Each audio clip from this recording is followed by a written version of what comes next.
Welcome to my mini blog. आज आपण बनवत आहे खीर, एक अगदी बासुंदीसारखी। तर चला बघूया काय काय सामान लागणार। माझ्या यूट्यूब चॅनलचं नाव आहे आईची रेसिपी। सबस्क्राइब करा, लाईक करा, फॉलो करा आणि माझ्या बेल आयकॉनला क्लिक करायला बिलकुल नका विसरू। तर मी दाखवणार तुम्हाला त्यासाठी काय काय सामान लागणार। हे आहे तांदूळ, याला 20 मिनिटे भिजवलेले, आणि हे आहे काजू बदाम, याला पण भिजवलेले आहे, आणि हे आहे ओलं खोबरं। याच्याने आपल्या खीरचा चांगली टेस्ट येते। आणि हे आहे काजू बदाम, याला आपण चॉप केलेला आहे। आणि हे आहे विलायची। काय काय टाकणार हे आता आपण टाकूया। हे तांदूळ,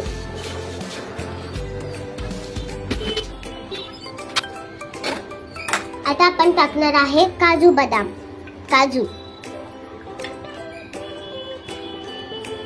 आता आपण टाकत आहे खोबरं,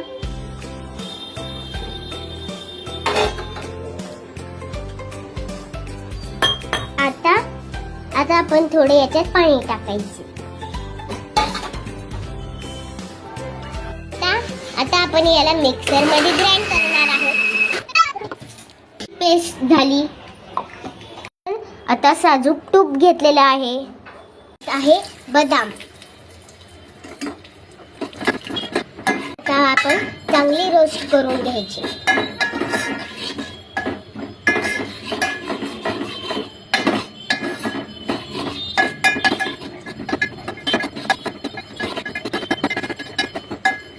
तुम्हाला रोस्ट झालेला आहे। आता आपल्याला याला एका प्लेटीत काढून घ्यायचे।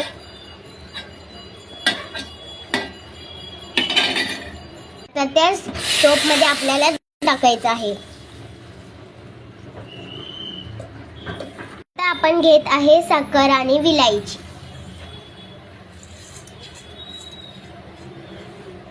फ्रेंड्स, आता आपण घेत आहे साखर आणि विलायची।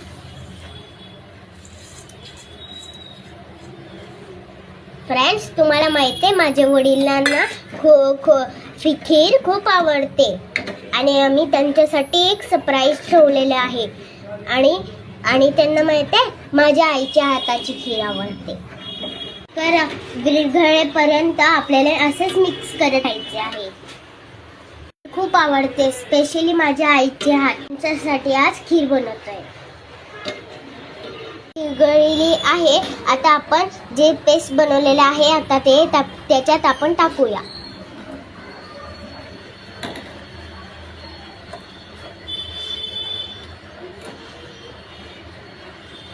काजू होते त्याच्यात आपण ते टाकूया। हलवत राहायचे, याच्याने तांदळाच्या गाठ्या नाही येत। झालेली आहे, चला आपण टेस्ट करूया। आपली आता खीर रेडी झालेली आहे। आता आपण हिला टेस्ट करूया।